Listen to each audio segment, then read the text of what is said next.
Тауық бар жерге 3 бәле жоламайды. Мұхаммед пайғамбар миғражда үлкен қоразды көріпті. Ол жаппар хақты мақтап-мадақтап зікір айтып тұр екен. Сахар мезгілі жақындағанда жерге түсіп: «Ей момындар, тұрыңдар, зікір айтқан сахарда хаққа құлық қылыңдар, нұр таратып жаһанға» деп шақырады екен. Оның даусын естіп жер бетіндегі барлық қораздар жұртты оята бастапты. Қораздың сахарда шақырғаны Тәңірді еске алған екен.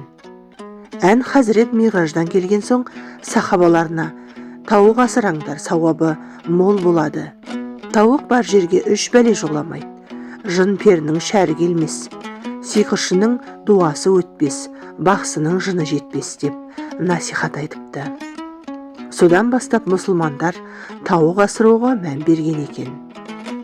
Жүрек көзі ашылған әулие адамдар да тауықтың шақырғанын жай ғана дыбыс деп емес, мақлұқтың құлшылығы деп біледі.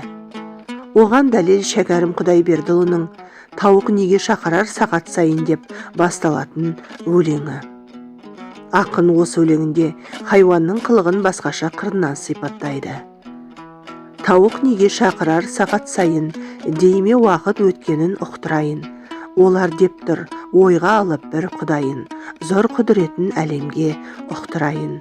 Құлшылық намазы мен иманы сол, күнде бір, айында бір сағат сайын». Кейбір аңыздарда қораз шақырса періштені көреді, қарға қарқылдаса шайтанды көреді деп ырымдайды.